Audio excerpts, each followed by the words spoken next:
Hey everyone, welcome back to another episode of the Light Up Your Metabolism podcast. My guest today is Dr. Kelsey Dexter, an endocrinologist. And I will say that I typically sort of hate on traditionally trained doctors, endocrinologists, specialists, because so many of them have historically let my clients and myself down because they're training, not because they're bad people, but the system in which they are educated is not giving them, I would say, information that will be really helpful in prevention and treatment of chronic illnesses. But my guest today is obviously an exception to that. And in today's episode, we're going to dive into her journey of how she went from being a centralized, classically trained endocrinologist to finding her way to a circadian and quantum approach to supporting her clients, especially those who have diabetes. And I heard her on Dr. Max Gilhane's podcast, and I was like, oh my goodness, an actual doctor talking about what I'm talking about, and about how to use light to heal and optimize your blood sugar, your insulin, your leptin, and your overall metabolic health. And I was so happy to have this conversation with Kelsey. I'm actually going to be meeting her in person. We're going to a retreat together at the end of November in El Salvador. And she's just an overall wonderful person. I love her energy. I love the information that she shares in this episode. So let me tell you a little bit more about her bio. I'll read it for you because it is a little bit long and I can't memorize things like that. So, okay, Dr. Kelsey Dexter is an endocrinologist and herbalist dedicated to transforming lives through a unique approach that blends modern medical science with the principles of vitalism. With a focus on improving hormonal and overall health, Dr. Dexter employs a circadian and metabolic wellness framework that addresses the root causes of various health issues. She currently practices in Jackson, Tennessee. Her journey began at Vanderbilt University, and she pursued her medical education at the University of Tennessee, followed by an internal medicine fellowship at the same institution. She did a fellowship in endocrinology at the University of Colorado, and with 9 years of clinical experience, she honed her expertise in managing a wide range of conditions, including diabetes, reproductive disorders, thyroid, adrenal, and pituitary disorders, as well as obesity and metabolic issues. Her practice is currently based in Tennessee, and she is I don't want to give away her story, so I won't read part of her bio, but she has become a passionate advocate for holistic health because her journey also then became personal. So she was able to heal herself from various issues, which we will talk about in today's episode. And we're going to talk more about the approach that she uses and promotes with her clients. So in this episode, we're going to be obviously emphasizing the importance of optimizing our light environment for metabolic health, hormonal health, and overall health, of course. And we're going to explore the concept of metabolic hypoglycemia and how it differs from reactive hypoglycemia, as well as highlighting the role of leptin and cortisol in metabolic health, which leptin is not talked about enough. People don't really understand it because this hormone, it has to do with light. So we're going to dive into those topics today. You're going to love this episode and get so much practical information that you can use to help support your metabolic health and your blood sugar. So let's dive into the interview with Dr. Kelsey Dexter.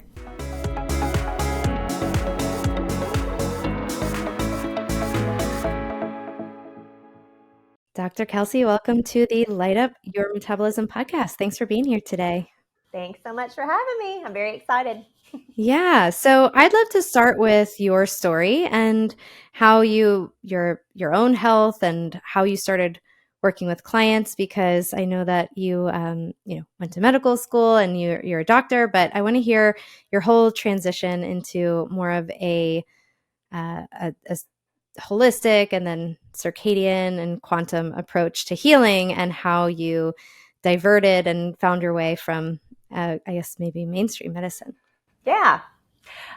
Well, I pretty much always knew that I wanted to be a physician, and I was directed that way all through my young life. And I went from school to school to school and did the whole thing all at once, back to back with no breaks. And I went to medical school thinking that I wanted to be a dermatologist, because I've always had this preoccupation with skin and skin health, which I can't really explain.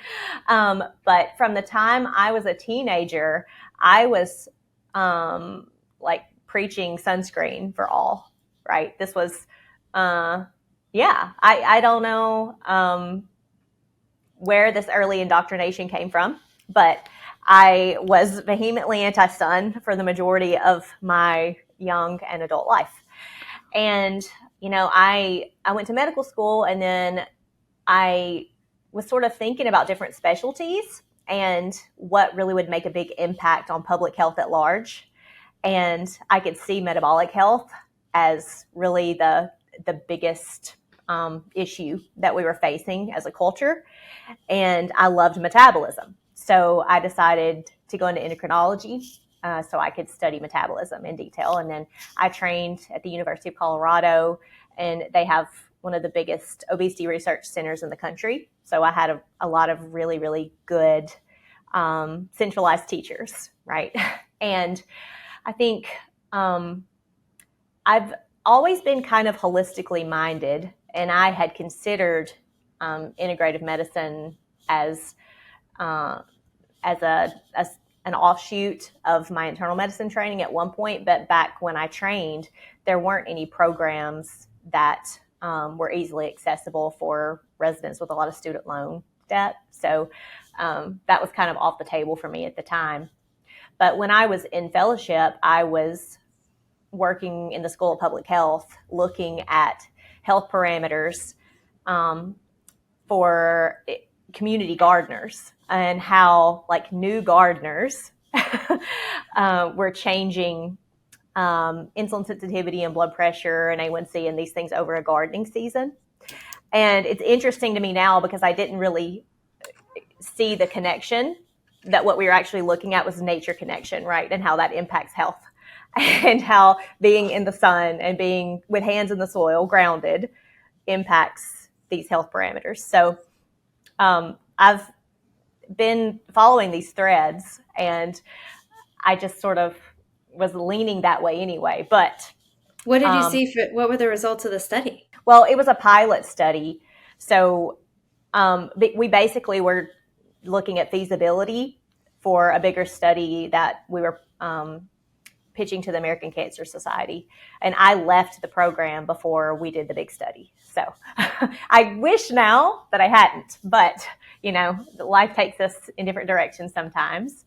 And I started clinical practice right after fellowship, and it was quite frustrating for me, right? Because I see patients with diabetes, with thyroid disorders, with reproductive issues, et cetera. And oftentimes when I see patients, they tell me, I'm tired all the time and I can't lose weight. And it wouldn't matter what I did with their medication. I couldn't reach these endpoints that I really wanted to see for health and vitality.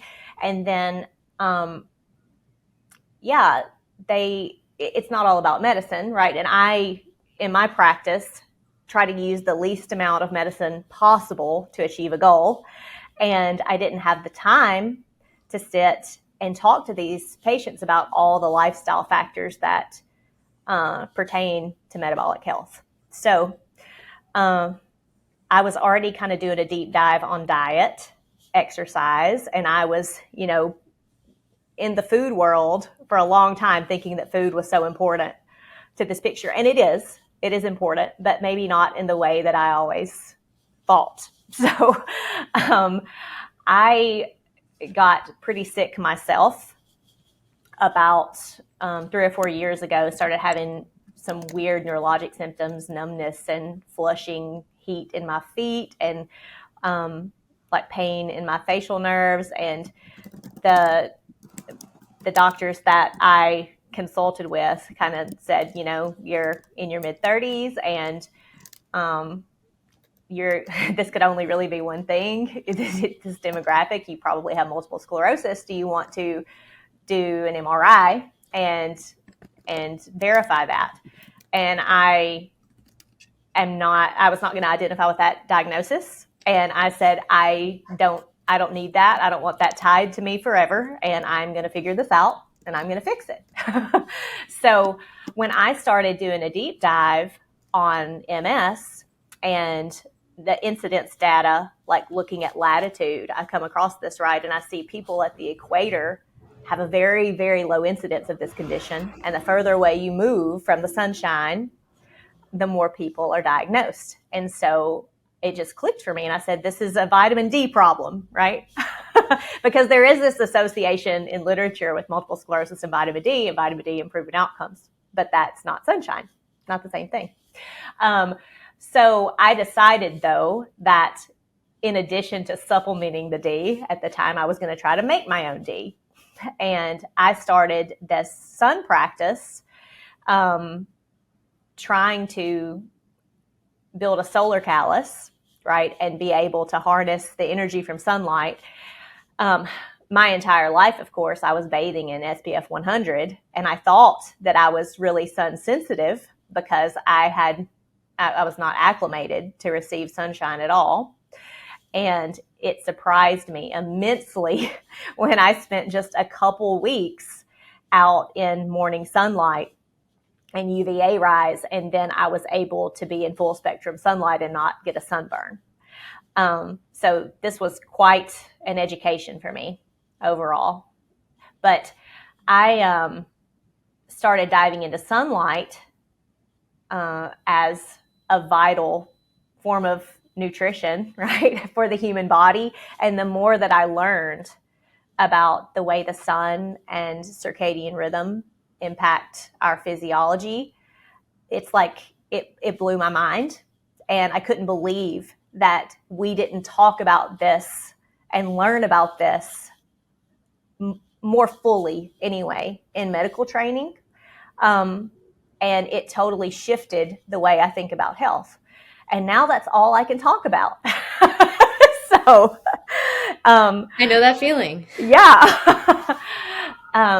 But in regard to my personal health, my symptoms completely went away in like a matter of weeks.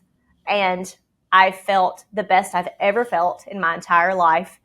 Like fatigue gone, periods perfect, like everything got better with the sunshine. And I had been on the ketosis, fasting, diet train, low carb, anti-inflammatory diets. I'd done all that and hadn't seen anywhere close to the results that I got just from optimizing my light environment. So, over the last 2 years, I've done a deep dive on circadian health and how it impacts metabolic health. And I really don't think that there's anything more important to optimizing metabolic health than getting your light environment right at this point. Yeah. That's a bold statement, and I love it. I'm here for it. So for people who are like, how can that be? Can you start to begin to illuminate us, pun intended, on why light is just so powerful for our metabolism? Well, we as creatures of this planet are designed to get energy from our environment. And most people don't realize this, that humans are able to harness sun energy through photoreceptors to make energy. And we also can pull energy from the negative charge of the earth, right?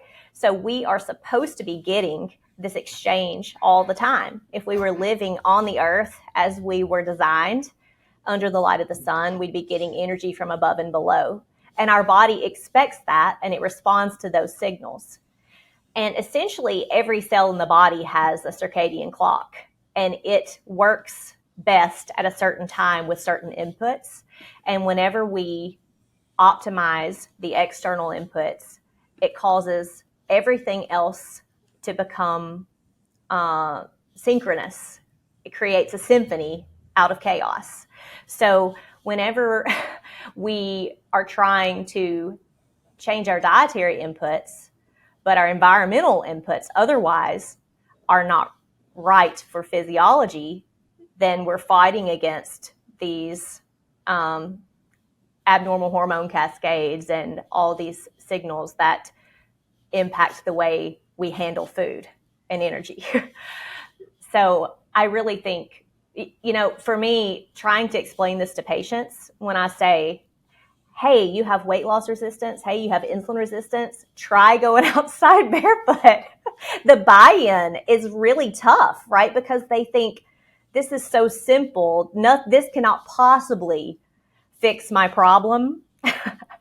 It's too simple, it's too free, it's too Mm-hmm. easy. It's not modern enough. That's what I hear from a lot of my clients who say, I wish I would have started with this because it would have accelerated everything for me.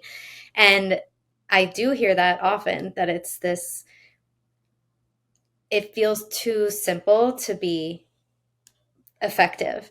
And what you said earlier about making a symphony out of chaos, it just reminded me of how I feel like when our circadian rhythms are off because we're getting inappropriate inputs to our body, like, being inside in front of computers and turning lights on at night and all these, irregular timing signals, it's almost like we're tuned into a radio station that's like staticky.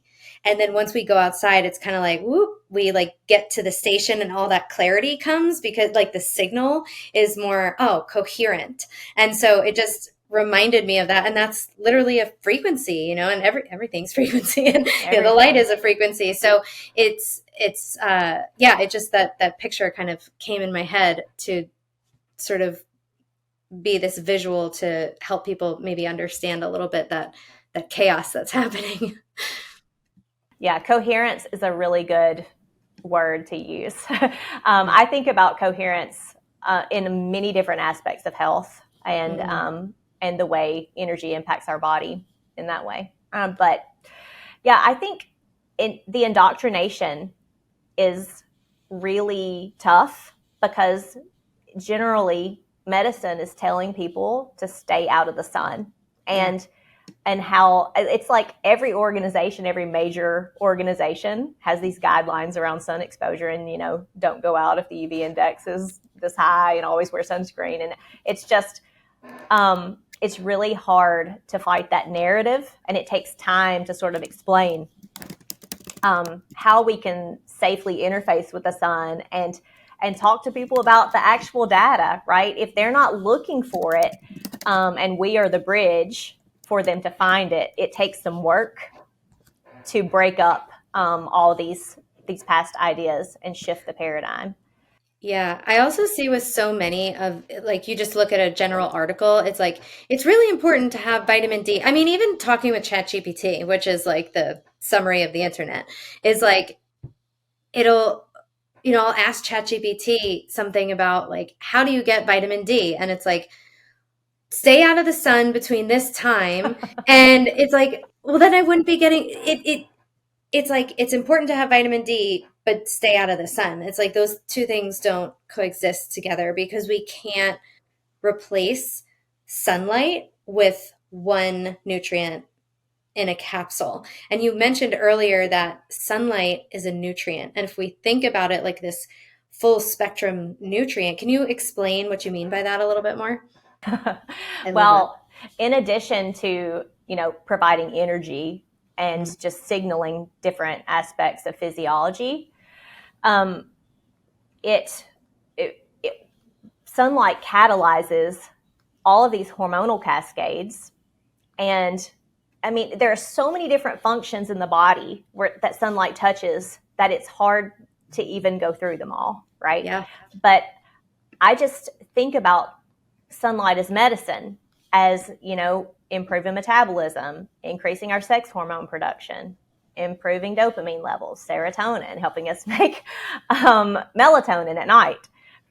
It's endless, really. And we have to have this input for normal physiology. We do. Right. Yeah. Yeah. Yeah, for sure. And that the traditional, it's funny because you wanted to go into dermatology, and that is the specialty that is one of the most open and vocal about people staying out of the sun, which is really funny. Yeah. Yeah, my best friend is a dermatologist who is a Mohs surgeon who cuts skin cancers off of people, right? So we have some interesting conversations, as you can imagine. Oh my goodness.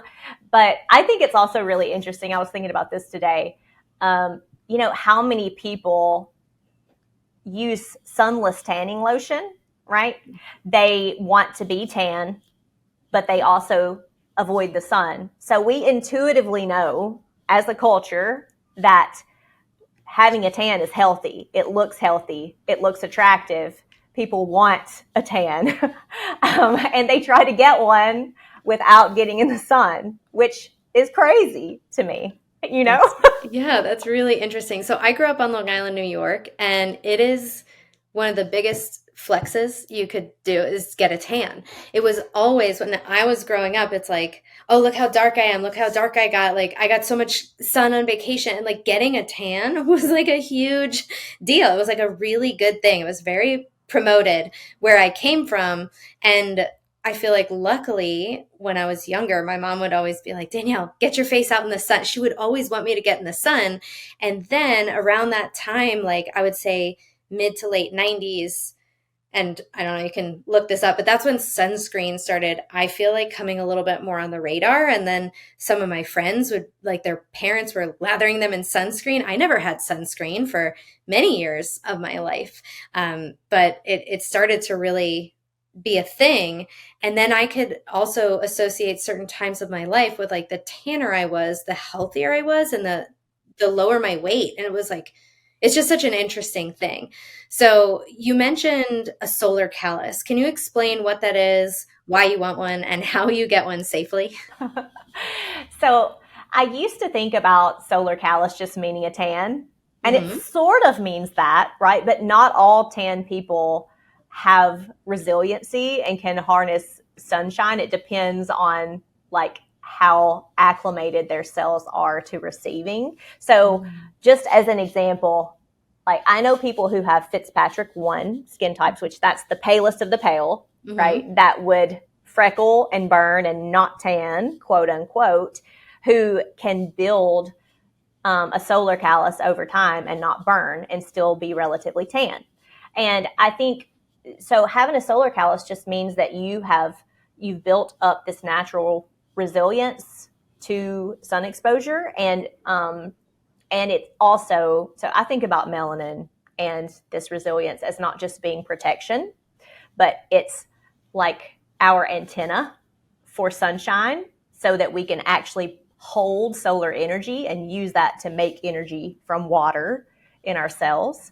And so building a solar callus requires that we get regular and consistent sun exposure, right? Yeah. But if we were living like our ancestors outside all the time, we would be exposed to these changing solar yields all the time. So in the winter, we wouldn't be getting UVB and we wouldn't be getting as much light. And then as the spring comes, the days get longer, light exposure gets longer. We start to get some more UV exposure. And then, toward summer, we have maximum UV exposure. And if we were outside through that whole period and getting gradual exposure and our brain and our skin saw the light changing, our skin would respond to be able to capture this light that it was about to receive. And that's what having a solar callus is, really. But, when I was trying my best to avoid the sun, every time I would step out in the sun, I got a sunburn, right? And I was probably wearing sunglasses at the time too. We know that if the eyes can't see the external environment, then the brain doesn't know what kind of light environment we're in. So you're more likely to burn in that scenario too. But I just couldn't believe that after I built this solar callus, like I have not had a sunburn in 3 years. And I've been to the beach multiple times, no sunscreen. I sit out in, UVI 12 sunshine for hours at a time, no sunscreen, no burn. And I know that our bodies were designed to be able to do this, and that the entire population could, and we wouldn't have to worry about sun damage if people were educated about how to acclimate their skin to receive the sunshine. And I mean, the myriad of other benefits that comes with that, right? We're not just worried about being able to stay outside, but the more light we can take in safely, the healthier we are. Yeah. Yeah. Well said. So you also mentioned when you were telling your own story that you got morning light and UVA, and that made the difference for you to be able to kind of be able to be out in these stronger periods. So for someone who is just starting this, let's say they didn't start in spring and they're like, okay, I need to catch up. I'm bought in. I want to get my solar callus. What can they do on a day-to-day basis? And what should they prioritize? So I think the most important light that any of us take in a day is morning light with our bare eyes, right? Because that's one of the strongest regulators of circadian rhythm. We do know that the way that light comes through the atmosphere over the course of the day, the wavelengths change in type and percentage. And in the morning, we have a lot of red, infrared, visible light, blue light that helps to regulate circadian rhythm and cortisol. And there's not UV in the atmosphere in the early morning. And then UVA comes through the atmosphere next, the UVA rise, which UVA has so many actions in the body that are really important. We think about UVB as the burning rays, right? But the UVB converts cholesterol to vitamin D and many other actions as well. But we do see that when people are outside in the early morning light, it primes the skin to be able to receive UV light. So I think for someone who has not been in the sun and does not have a solar callus, starting with morning light exposure and trying to get to UVA rise, which that's something that you can look up the time whenever UVA comes through the atmosphere. It has to do with the angle of the sun over the horizon. But I love the circadian app for little alarms to remind me of when to be outside when. And then I used the D-Minder app when I first started, and I adhered very strictly to its recommendations. And I found that when I did that, it kept me within safe windows, and I never had any problem with overexposure. Yeah. Did they ask you for your Fitzpatrick score, right? When you are initially doing the app? Yeah. So then it gives you a little bit of it gives you this recommended window that you should be in the sun at that time based on your skin type. So it's not taking in all these other factors, but it's pretty good, especially if you're doing that morning sunlight piece and getting that UVA, which is starting to build the melanin, which is our natural sunscreen. So let's circle back a little bit to the traditional endocrinology. I have a lot of people with blood sugar issues. A lot of them see endocrinologists. And unfortunately, the reality is a lot of them feel really disappointed after those often appointments that they often wait a really long time for. So you mentioned just I guess my question is, what is it that you're taught when it comes to optimizing blood? They wouldn't say that, sorry, managing blood sugar issues with endocrinology. And a specific area of interest for me is more of the people who come in with low blood sugar symptoms. Often their low blood sugar is when they're in the normal range. So whether they already have progressed insulin resistance or type 2 diabetes, but also people who have a normal to low A1C, yet their blood sugar, they feel like they're crashing at like 90. In traditional endocrinology, what are they taught? Because I feel like, a lot of my clients just wait to see the endocrinologist, yet you guys are often not trained, and it's not through any fault of yours. It's just the training system isn't really set up to help you support those people. Yeah, I think, we're taught that that symptomatology is related to reactive hypoglycemia, right? Which is often a response to carb intake, the body's response to carb intake. And I remember in training being taught that patients should, increase their protein intake. And that's all that was ever said.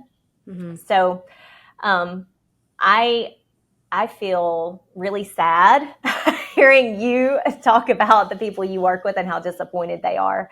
But I understand. I do. Endocrinology is not a popular specialty within allopathic medicine. So there aren't many endocrinologists anyway. And then the people who need to see them have to wait a long time because endocrinologists are inundated in general and have huge patient loads, and it takes a long time to get in. And then I guess if the Western medical system were set up so that we actually had the time that we need to dive into all of these lifestyle parameters, stress, sleep, sun, everything that impacts this metabolic health, we would have capacity for this coaching interaction, right? But the Western medical system literally it's set up so that doctors are only paid based on the number of faces that they see in the day, the number of encounters, okay? And it's about the complexity of the encounter. And so it does not incentivize anyone to spend time coaching a patient. And this is part of the broken centralized system, because you can't help people when you don't know anything about their lives and their behavior. You can't.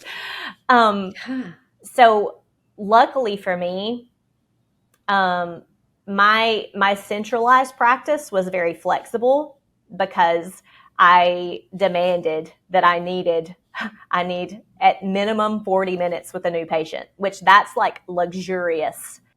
I know. I'm shocked to hear that. Yeah, I've never spent nearly 40 minutes with any provider who has been, in a centralized paradigm. Wow. Yeah, that's great. Yeah, I've been really lucky that I've been allowed that. And it basically was because I was the only endocrinologist in the area. I'm the only full-time endocrinologist here. And I had such good outcomes that they just sort of let me make my own schedule, right? Which was great. So I spend the majority of every visit, I'm just going to say, all of every visit, we are talking about all these different lifestyle parameters. And I still work in a centralized office. I am building a decentralized platform, with some other practitioners, which I'm really, really excited about. But in the meantime, I have a patient panel of about 2,500 people, which is insane. And I've been seeing a lot of these patients for 6-7 years, which is how long I've been at my current practice. And so when I have lots of touch points too, I have many different opportunities to dive into other topics with patients. But yes, I see lots of patients who have metabolic dysfunction in the form of symptomatic hypoglycemia at normal blood sugars. And I think, when I'm working with patients like this, awareness of the trends is the place we start, because I like people to wear a continuous glucose monitor and see how different behaviors, different foods impact the blood sugar swings, and be able to see like what their actual glucose is when they feel like their glucose is low. And the brain gets used to whatever glucose it commonly encounters. So if your blood sugar runs a little high, then sometimes normal doesn't feel good. And then whenever you have a rapid rate of change, it's really hard on the body whether you're trending up or trending down, and that doesn't feel good. So, I know that's what your program is about, right? Teaching people how to regulate their blood sugar and prevent these big swings up and down. And it's very important for health in general and for feeling good. Yeah. Yeah. Yeah, absolutely. And what I love is using a CGM, and I'm like, whatever EMFs or anything that's coming off of these things, the value that you get, I personally think vastly outweighs any any potential negatives. It's like I'm holding my phone. I have more EMS from this thing than this thing on my arm. So I know some people are not for CGMs because of that reason. And I'm also not necessarily for relying, like wearing, I don't wear one 100% of the time, but that idea of looking at this, at least 2 week, maybe a month window into really understanding yourself and then being able to match whatever your symptoms are with what your blood sugar graph is doing and the patterns that you see. And I call that number that you go below where you start to feel symptomatic, I call that your basement. And what we like, I just spoke to a client just before this. She's like, when I go to the low 80s or the high 80s, that's when I start to feel bad. Like my blood sugar has been ticking up over time. I'm not getting these lows anymore that are below 70. And so what I have her do is set her CGM to where the bottom of that green range is not 70, because I don't want her going there, because her body's going to perceive a stress response and she's going to get stress hormones, and that's going to exacerbate the whole issue. Because my theory is that a lot of this is driven by leptin issues. A lot of the hypoglycemics that I see, they have normal to low insulin. And it's like, it's not their insulin. Their A1C is perfect because we know that's an average and it's not really capturing all the detail, but they are still really not able to tap into any stored fuel between meals, keeping them dependent on eating every so often. And then the more they eat, the more their blood sugar goes up. And then the higher the number where they perceive these lows. Like I had someone who said, I've been hypoglycemic since high school. She's now retired. We put a CGM on her. Her blood sugar was spiking to 300, 350.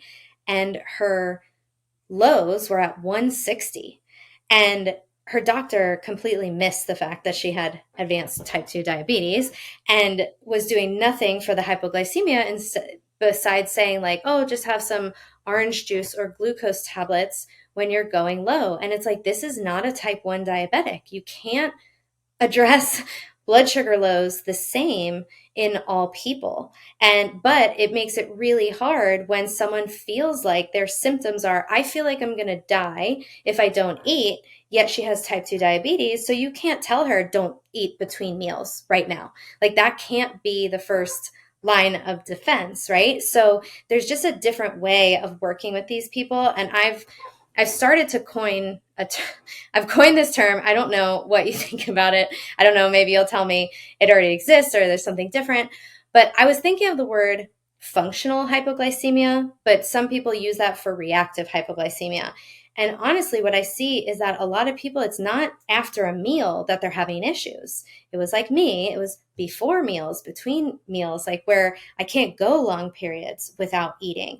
So I think it's really driven by high or low leptin, potentially insulin resistance, or potentially the insulin is normal and not a factor. Maybe they get like a hyper secretion at a meal. Usually there's some form of low thyroid and then cortisol issues. A lot of times with the people who actually go much lower, they have super bottomed out cortisol. So that's sort of the what I've come up with. I'd love to hear what you have to say, what you think. I can validate all of that. I think that, the average American with metabolic dysfunction is a sugar burner, right? Yeah. And their bodies aren't fat adapted. So if your body can't flip easily between fuel sources, then you will get low blood sugar or symptoms of low blood sugar between meals if you don't fuel with glucose. Mm-hmm. And I also see another subset sometimes. It's usually women who undereat, who are constitutionally thin, and they have really low glycogen stores. Yes. So they don't have enough backup reserve in the liver to actually generate a glucose response to glucagon. Yes. Those are a little bit easier to identify and help than the leptin resistant or low leptin. Well, that's a low leptin state too, but it is, yeah. Then But some cortisol low leptin dysregulation. People, some low leptin people are more complicated than that. If they are, but I see just so many people who they are looking at all of the information out there for blood sugar, right? And they're seeing intermittent fast, do ketosis, go in a sauna, do hard workouts, build muscle. And they're doing these fasted workouts early in the morning. And meanwhile, they're like, what's happening underneath is that they're super low leptin, which means basically their body is perceiving scarcity, famine, stress. And so it's like locking up all of their energy stores, because it's saying there's a famine out there. We have to slow everything down. We can't touch anything. We need to save this for later because there's bad things about to happen, right? So then we can't get that tapping into the stored energy. But often these people are also super low cortisol, and they may not feel good if they don't work out, but they feel good for like a second and then they crash afterwards. I don't know if you see a lot of these people, or maybe people on the other end of the spectrum. Well, I have lived that. So, I mean, I remember when I was in college, like before I would go on a date, okay, my mom would call me and she'd say, "Oh, you have a date tonight. Make sure you have a snack before you go because you don't want to be hangry and you don't want to feel bad if dinner goes long or whatever, like this was my life, like huge glucose swings. I remember being in the office, I would grab like a handful of popcorn for lunch instead of eating, right? And then in an hour, I would have a blood sugar of 40, like sweating in the floor. And then one day I was sitting there, I was like, look, I'm an endocrinologist. I know why this is happening. I have to fix this. I have to like teach my body to burn fat for fuel. So then I got really interested in fasting, right? And so I pushed pretty hard over time. No, I think fasting can be an entry point into getting metabolically healthy if it's done the right way, very gently, depending on the state of the nervous system. Okay. Yeah. And all of these other things that we're talking about. Yeah. I was also the same way, hypoglycemic, started keto with a 3-day water fast. Didn't go well. That's just, anyway, go on. Back to your story. Don't do what I did, everybody. So I eased into it. Like I woke up in the morning, or I went to bed thinking about what I was going to have for breakfast. Like I loved breakfast. And then everybody says, just skip breakfast, right? So then I started eating a 0-carb breakfast, and that was okay. And then I started bringing it with me to the office and waiting a little bit longer, and that was okay. And then over time, I was, eating. I was so hungry by the time I got to lunch, and I was eating so much at lunch that I wasn't hungry for supper. And so I was eating 1 meal a day at the wrong time. And then I was also doing a HIIT workout every morning after 4 shots of espresso. And I started waking up at 3 a.m. having panic attacks every night. And then I realized that I had completely messed up my adrenal axis, that my cortisol was through the roof, right? I checked my A1C around that time, eating low carb and working out like a maniac and 1 meal a day. And my A1C was 5.8. That's pre-diabetic, friends. Yes, pre-diabetic. Normal to low BMI, like doing all the things that everybody says, you should do for metabolic, maybe not the coffee, okay? But I realized how messed up I had just like wrecked the system. And then that's when I really started looking at circadian eating and learning that our body is expecting certain inputs of food at certain times for optimal function. And so I started eating every 3 meals a day again, and tried to give my body all the protein and nutrition that it was asking for. Instead of running on stress hormones Right. literally all day except for during one meal. Mm-hmm. Like, this is the problem. Like, I feel like this segment on what not to do, brought to you by overfast, brought to you by cortisol. No, like this idea of what you were doing was just it's like you did this thing gradually, but then it became really extreme, right? And it's like what you're doing, I think there's a lot of people out there in the metabolic health space who would say, yeah, that's what you want to do. You want to eat one meal a day, and you want to intermittent fast and skip breakfast and work out really hard. And that is just, it's not a recipe for success. I would say, especially for women who we are so much more sensitive. Guys do have some leeway. They get a little bit more leeway than us. And, it depends on other factors. But sorry, I cut you off. Tell us more about learning about the circadian way of eating and why that makes so much more sense for the goals that you're trying to achieve. Yeah, I feel like the average, especially average female in America, is running in sympathetic overdrive, right? Constantly. Cortisol dysregulation is a big problem and contributor to underlying metabolic issues. Yes. And just feeling awful.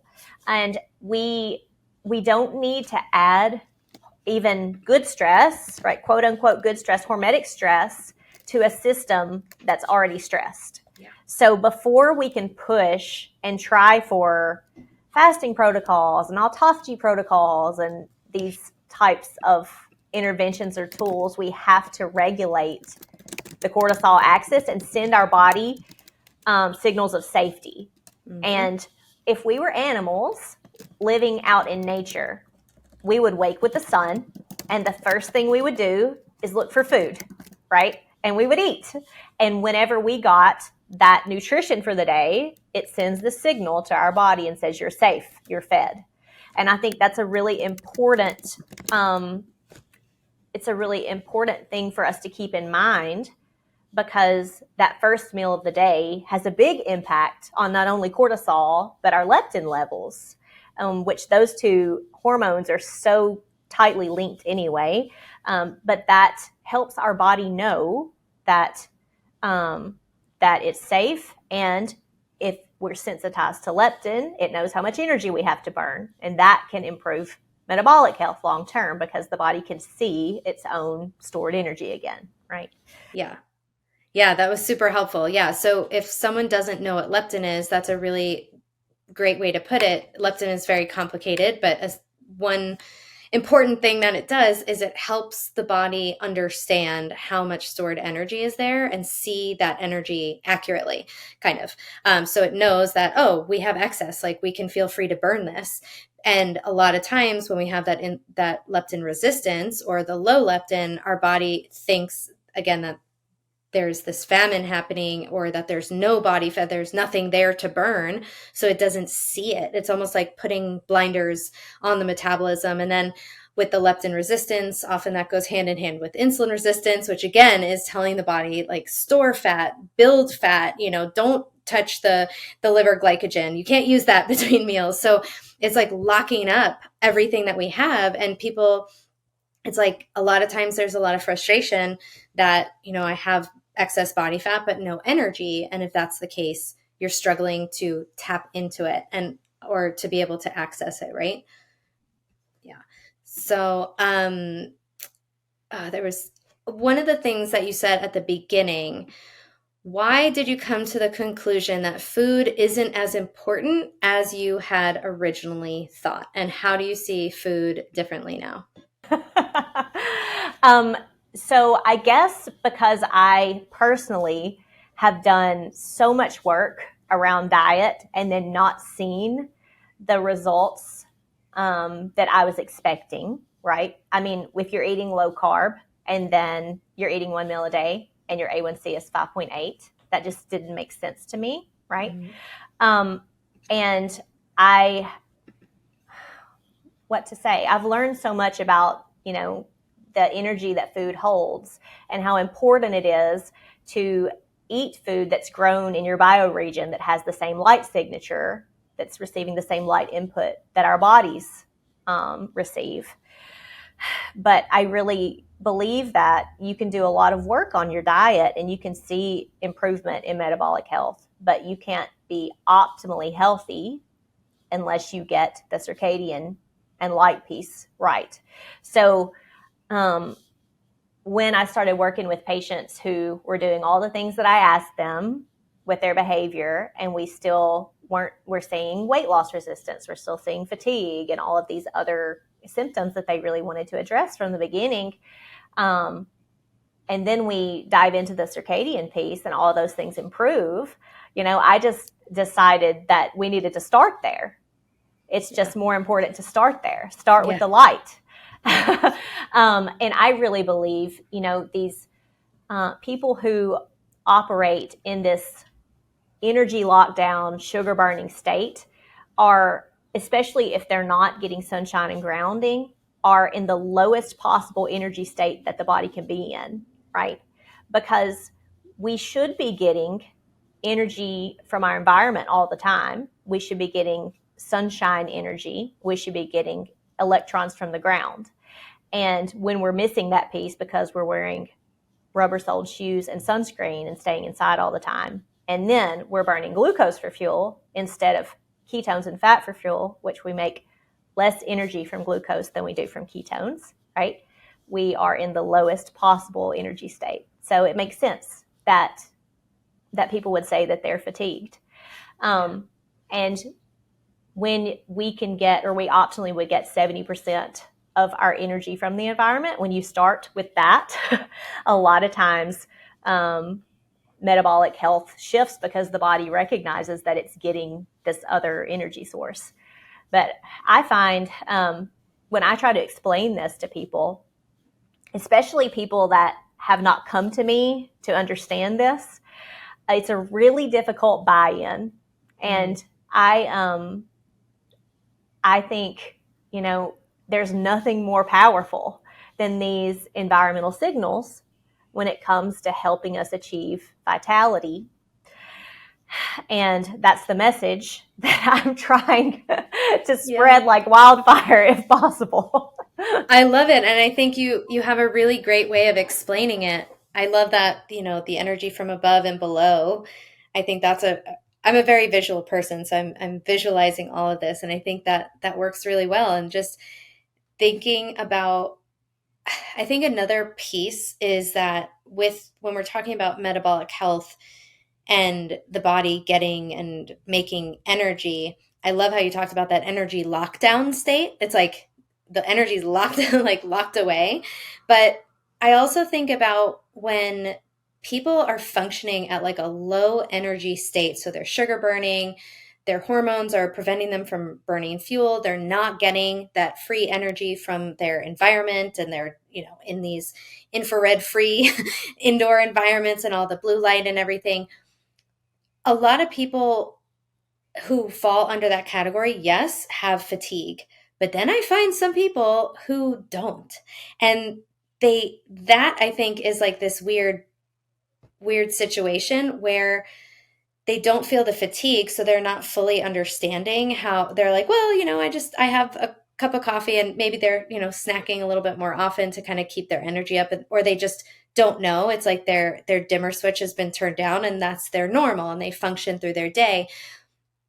But what I kind of think about is that I think of almost like two sources of like having energy. So one is like, yeah, I'm up, I feel energized, or no, I'm fatigued today, I'm tired, I don't feel like I got enough sleep. But then the other energy is the energy of all the, like, that all your cells have to do all of their hundreds of thousands of functions. And when that's not happening, what sort of things do we start to see breaking down in the system? So when your cells don't have energy, maybe that's not corresponding to like how awake and alert you feel, but what starts to show up when the cells don't have energy? So that's the root of most modern disease, right? But so what shows up first, I would say hair loss, weight gain, skin issues, probably, period irregularity, maybe painful periods. But, when our cells function in low energy states, that's really hard on mitochondria long term. And the fewer mitochondria our tissues have, the more chronic disease manifests. So it just gets worse over time.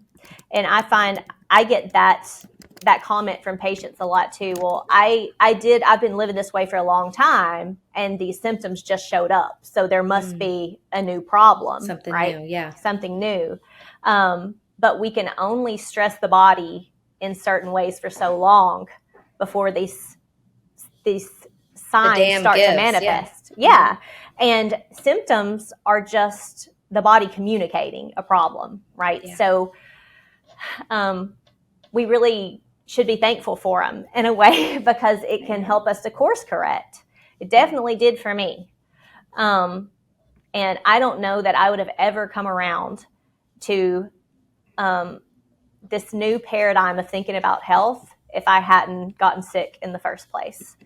The indoctrination that medical professionals have to fight against is deep, right? And it takes a lot of curiosity to really dive in and learn about things counter to what you were told and what all of your peers are doing in their practice. So,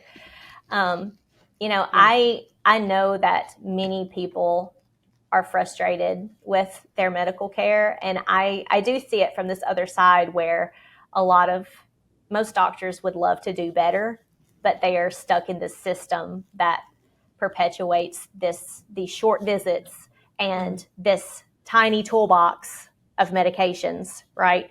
Yep. But we just have a broken system. Like centralized medicine is not serving patients like it should. And we have to find a better way to do things.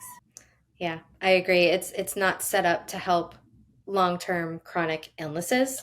It's great for emergency acute issues and for some diagnostic testing. But like you said, the toolbox that traditionally trained centralized practitioners have is really tiny. It's usually a prescription pad, some sort of procedure, some sort of surgery. That's about it, right? And and then like you said, you don't have the time. Time is a resource too. Time is something. So you don't have the time to be able to explain all of this to somebody. And not everybody's going to learn easily by getting berated with a bunch of information at once and then take it all. Like I couldn't do that. I like to make things visual for my clients and, give them notes and there's so much that goes into it and like learning about them. So all of those things are just not applicable. So, go to either Kelsey or, someone else and get some testing.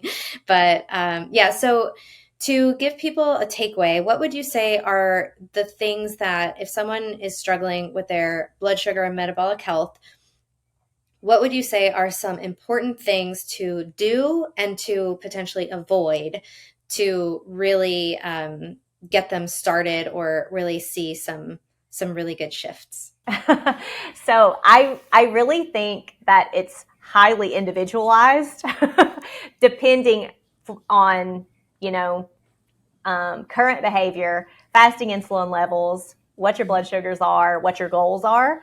Yeah. But in general, everyone's metabolic health can improve by seeing morning sunlight, which helps to regulate cortisol and leptin and set the circadian rhythm, right? They can benefit from blocking blue light at night, which helps circadian rhythm again. And, we know blue light increases blood sugar and increases insulin. So it decreases that signal at a time when we should not be receiving it. Trying not to eat 3 to 4 hours before bed, if that's attainable, is a really good goal for most people because it starts to allow the body to dip into glycogen stores overnight when we don't go into the evening in a fed state. And then I really try to talk everyone into giving up liquid sugar and processed food. But, I operate in the South Yeah. and sweet tea and soda is like an all day, every day standard American diet. It's just like That's a hard I literally, fight. That's a hard it's a battle. hard fight. I literally have patients come in like with a Route 44 Mountain Dew, and they're drinking it while they talk to me about their blood sugars, so it seems that's a big ask for the average person that I see.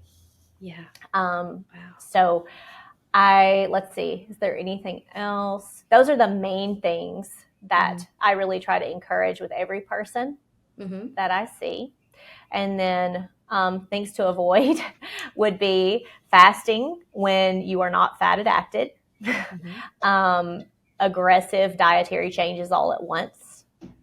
And I think it's really important to focus on a positive mindset when you're trying to shift any kind of health behavior.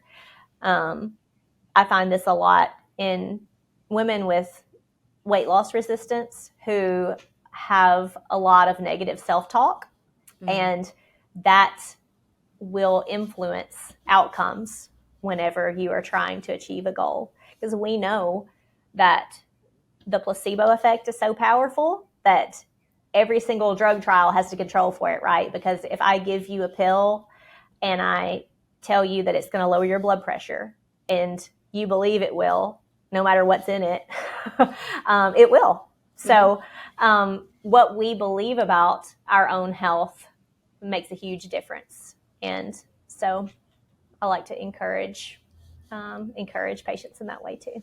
I love that. Thank you so much for being here. How can people, do you work with people or just do you work with your patients? Do you work with people online? How can we support you? Yeah, so right now I'm in sort of a period of building and transition. I have a very busy practice in West Tennessee, and I'm not taking any new patients there currently. But I am building this different platform where I will be able to do some coaching and do some virtual consults depending on your location, because that's another thing about medicine is we are state specific with licensure. So that's something I'm trying to navigate. But I have a school group where I teach every 1 to 2 weeks. We do live lessons and Q&As, and that's a pretty active group. And then I have an Instagram that I'm not very active on. You post your cats, and I like. Yeah, I post my cats. But that's an easy way to connect. Yeah. Okay, great. So we'll link everything in the show notes. Thank you so much for being here. I appreciate it. Yeah, thanks for having me.